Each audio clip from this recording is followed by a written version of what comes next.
You're sitting with a friend, she opens her phone in front of you and she says, let me show you something juicy. Nobody would find out. Let me show you something juicy. Something you would love to see. And from her remark, you know what she means. She's showing you something dirty and sick. Something which is going to affect your iman. What a living person would do. If you're alive, what would you do? Yeah. Say, no, I don't want to see it. It's going to affect my iman. If you're my good friend, and if you understand I'm working on my iman, I'm sitting in a Quran class the whole day, studying Quran, making du'as to Allah subhanahu wa ta'ala, and if I'm not working on myself, then there is something seriously wrong with me. I'm affecting my akhirah. I'm not a smart person. Nobody finds out and look what I'm doing. Nobody can see me. Nobody can understand what I'm doing. A dead person would keep seeing one after the other. So that's hayat. This is a misconception which we have learned from our society, from media, from people around, that if you have haya, if you're modest, if you're chaste, if you take care of your modesty, if you refuse certain things, if you cannot talk that boldly, you're a boring person. You don't have a life. You're not smart. What's there to enjoy then? That's the kind of notions we get from society. But the life of Uthman radhiyallahu anhu tells us he had haya, he had life. He had stability in himself. Very interestingly, I would like to share with you, I was reading about modesty and what the psychologists say about modesty. And let me give you a couple of things to clarify this concept of haya. Modesty, they say, is a virtue, a quality we admire in people and that we try to emulate. You wouldn't come across a modest person and be able to pick up any gossip about her. Yes, sometimes people make memes about such people on Instagram, which I feel is you represent your sick mentality by making such comments and memes about such people. And if any one of you is on a certain group like that, somebody comes up with such memes, what should we be doing if you are alive? Give that person a shut up call. Discard that person from the group. Because for us, imagine even the non-Muslims like Uthman radhiyallahu anhu. People who were dead against Islam, they respected him.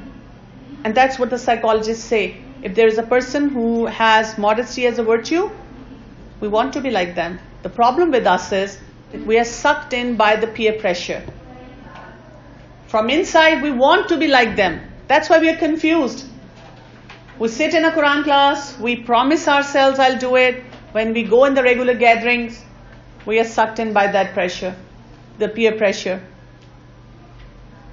Let's not wear hijab, let's crack jokes, let's put up our pictures on the social media, let's talk and chat with guys. What's wrong with that? My heart is clean, we are just friends. So they say when you have courage and you have kindness, it involves other people knowing your characteristic. But when you're modest, then maybe for a while people will underestimate you, but you get accurate assessment on your own worth. A person who has haya, who has modesty, doesn't live with complexes.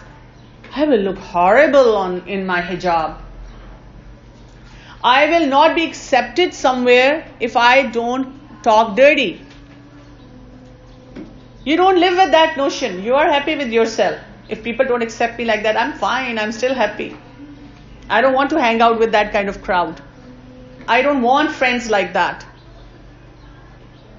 Like we need to have haya not only in dress and talk, but haya for knowledge. When there is a class of knowledge happening, we shouldn't be paper chatting. Once you have accurate assessment of your own worth, you develop clarity on your feelings and also the feelings of others. You don't have a self-regarding attitude, but you have a profound other-regarding stance. You don't only think about yourself, you think about people around you. If I'm talking to a guy, what will happen to my parents? My mom and my dad, they pray. My mom covers herself properly.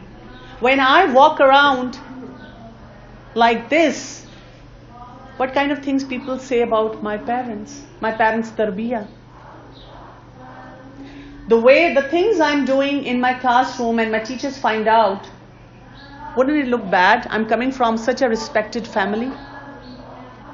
The psychologists say a person with modesty cannot get engaged in such activities. You care about people around you, your teachers, your institution, representing yourself as a Muslim. You're representing your family as well. So you develop a type of self-awareness which is accessible to you only. You're not exposing yourself everywhere. You don't have to prove on social media I'm smart. You don't have to put up your pictures to show I'm also beautiful. You don't have to walk around in weddings where it's a mixed wedding, removing your abaya, when you are so nicely dressed up, trying to prove I have a dress sense. You don't have to do any of that. You rise above all these things. Why? Because you channelize all those in the right places. You have all girls party, but all girls party doesn't mean you dress up dirty. You talk dirty. You load it with music. You load it with haram activities. You still enjoy and you are yourself. So modest person, they say, surpasses others. You rise above everything. I can assure you that if you actually acquire haya in your life, that modesty in life, the way Allah subhanahu wa ta'ala wants us to be, you will get out of this peer pressure. You will not be miserable when your friends are having a mixed bonfire.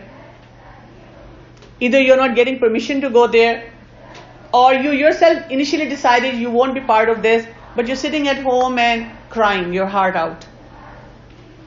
And then texting your friends, are you having fun? What are you doing? Are you enjoying yourself? You are also careful with the same sex. Like there is a girl who's making advances towards you. We have sick mentality people because there is no haya. Remember this hadith. When people come up to me and they say, I am a female, I don't have desires for men, but I am highly attracted to girls. What do I do? I mean, I never thought of it this way. This is how Allah has made me. Where is the problem? There is no haya. There is no haya in the system. There is disbalance of needs and wants. There were times when we only had our needs met. Now we are living in times when everything is based on not needs, wants. I want new phone. I want laptop. I want my room. I want pizza today. I want to hang out with my friends. I want to wear this dress. So when you go beyond your needs and you're too much into your want, that's when the problem comes. Now we have come to a verge where the parents are saying, when my kid will be born, I will not register him as a male or a female. I will let that child grow and decide, beta, you want to be male or female? Decide for yourself. Astaghfirullah. Can you imagine? Imagine 50 years from now, what will happen to all those people? So haya is a boundary which protects you from loss of feeling that self-worth. Because many times we feel if you have complexes, if you have low self-esteem, then you are modest.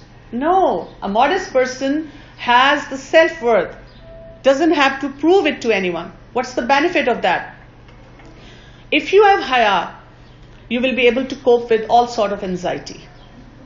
You will be better liked and you will be more effective. You will have a lot of self-control.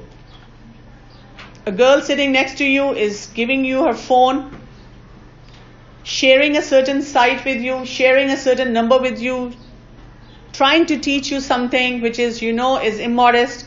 You will have self-control not to have a look at it. You will be less prejudiced.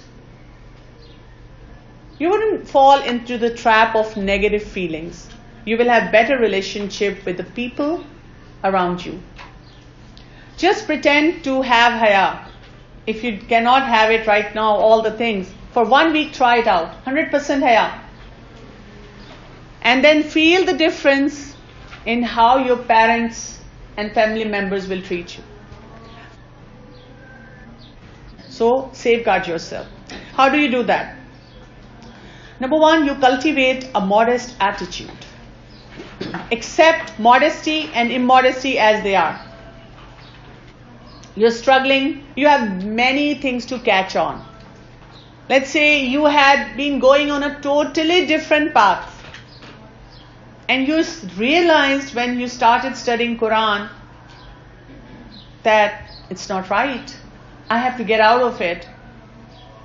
You wouldn't be able to immediately take a big leap and land into the perfect state of haya and iman.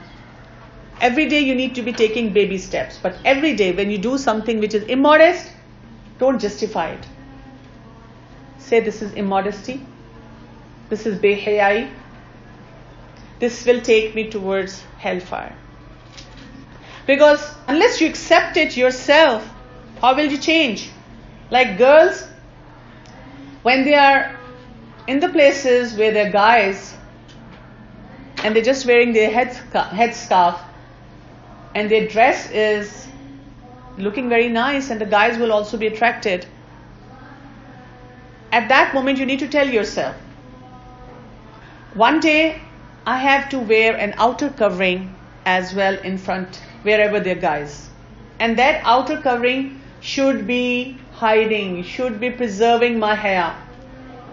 When I'm hanging out with my friends, sometimes I crack dirty jokes. I resist a lot, but I do crack it. And this is immodesty.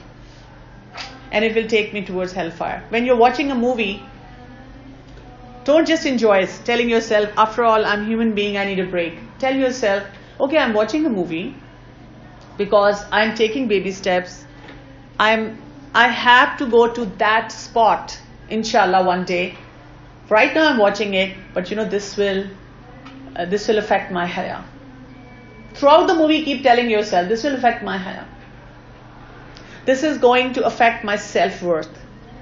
This is going to give me a lot of peer pressure. You have to learn to be honest with yourself. The first lesson we did with Abu Bakr Siddiq Radhiyallahu Anhu, integrity. Unless you're honest with yourself, you will never work on your haya. Then seek advice from the right people. Don't go to a friend who doesn't even wear a scarf and asking her, so if I go somewhere and I'm not wearing that outer garment, but look, my dress is loose. Is this appropriate? What will that person say? Of course it's appropriate. तुम बिल्कुल ठीक लगती हो. Talk to a person who is wearing niqab at a higher level than you.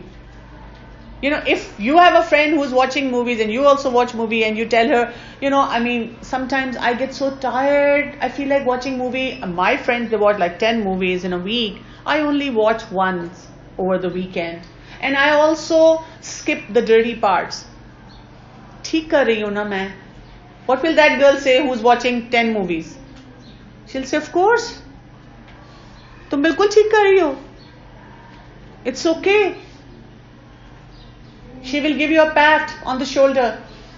But if you talk to someone who doesn't watch movie at all, she'll say, it's fine for now, but you have to cut it out. It's still affecting your haya. You have to cut it out. Okay? Then you have to learn to resist this urge to brag about yourself. Because that affects our modesty. I am so good and I do this. And yesterday I made this. And you must check out my baking. And sometimes if you have to design, come to me, I'll tell you how you design. Oh, you don't even know what happens on TikTok and Snapchat? Let me tell you. I can create an account for you. I can tell you how to make memes. Uthman radiallahu anhu never went around saying, I'm so generous, I'm so rich. He didn't walk around carrying his brand, talking about his brand. He didn't do that. It just reflected in his personality. Something, let's say you're holding a party and everyone is asking who will come up with what, and you say, yes, I make good cakes, I'll bring a cake. I'm good at making brownies, I'll make them. But that's the need of that time that you are talking about. Then also learn to accept the compliments. Because sometimes we are like, somebody says, you're looking so nice. And astaghfirullah, no, we shouldn't be appreciating each other. So in right places, accept. If you have haya, you're a live person, somebody says, mashallah, I saw you someplace and you were all covered up. I saw you, I heard from your friend that even when you're in college or university or you're studying somewhere, you never put up something on the social media which is not appropriate. You just say, Alhamdulillah. You don't say, yeah, I know, but my namaz and my level of iman still is so low. You don't demoralize yourself. You just accept it. That's a fact. You tell yourself, yes, that's a fact. Alhamdulillah. Just say Alhamdulillah. Allah made it possible for me. Why? Because that will enrich your iman. That will tell you, it's like a news for you. It's a glad tiding coming from Allah subhanahu wa ta'ala that you did something right. And Allah is telling you, you are a live person, you are a modest person, you have haya. And people are acknowledging it. When Rasulullah sallallahu alaihi wasallam picked Uthman radiallahu anhu at the time of Hudaybiyah, he didn't say, no, if somebody else can go in my place. He accepted that. So, if you want to have modesty, stay balanced. Bring balance in your life. Modesty is not just about the dress code, though I have given a lot of examples of dress code and your jokes and your social media. But modesty is having balance in your life. Your sleep pattern, your eating pattern, you're spending time with your family. If you are shouting, just regular shouting with your brothers and sister, don't walk in my room. That's also against your haya. How can we do that to our brothers and sisters? We need to be talking nicely. Know your values. Be clear on your values. Choose your friends wisely. You would be meeting many people a day, but look at your best buddy, how much haya she has, because you are going to have a similar kind of haya. If she is good in haya, you will also be good in haya. If she doesn't have haya, you are in trouble. He's taking you along, hand in hand, on the wrong path. Set your own boundaries. I have seen girls who are wearing hijab and they think I'm very modest. And there are guys sitting around, they're giggling. Giki. Let's eat burger. And let's order fries. And they know the guys are watching them. No. You have to set your boundaries. And you have to be clear on those boundaries. And you have to communicate those boundaries without any fear. Your body language should communicate those boundaries. I remember when I was uncovering and I would pass by some place and there's a guy standing. He wouldn't give me a room to go. Now that I'm covered, I don't even utter a word. I'm passing by some place and there's a guy standing. I just stand there. I don't even say excuse me. And he looks at me and he runs away. I clearly define my boundary. And this confidence I got with covering myself properly. Nothing else gave me this confidence. Avoid temptations as much as you can. Guard your eyes.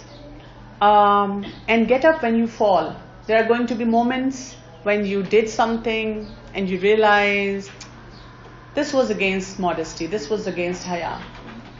So, no problem. We have tawbah and istighfar. We make dua to Allah subhanahu wa ta'ala and we rise again. Stay very closely connected to Allah subhanahu wa ta'ala. Have taqwa in your life. When you tell yourself, even if nobody watches me, Allah is watching me, that will help you. Now, one important thing when we read about the life of Uthman radiallahu anhu is he was modest throughout. He contributed so much for the cause, for Islam, for deen, for propagation of deen. But when he died, his later years were bad. There were so many people who rebelled against him. He was killed by those rebels. So a person who doesn't understand the concept of haya, modesty, would definitely think if he was a little bolder, the things might have been different. Doesn't this come to your mind? So in life, if you're modest, apparently you will have situations in your life when you'll be losing. You might not be able to take up a stand in your college, university, in your education, stand in front of your brothers and sisters, siblings, cousins, and within the family. If you are very modest, you're safeguarding your haya. Even at the time of marriage, you realize that you are going through a lot of issues because you are modest and everyone keeps telling you, "Tum ho hi bahut seedhi, tumhe chalaki nahi aati." So that's why you're suffering, because you're too modest. You don't know how to handle all those situations. But tell me, even if this happened in the life of Uthman radiallahu anhu, was he at loss for akhirah? Is there any loss for him in akhirah? Is there?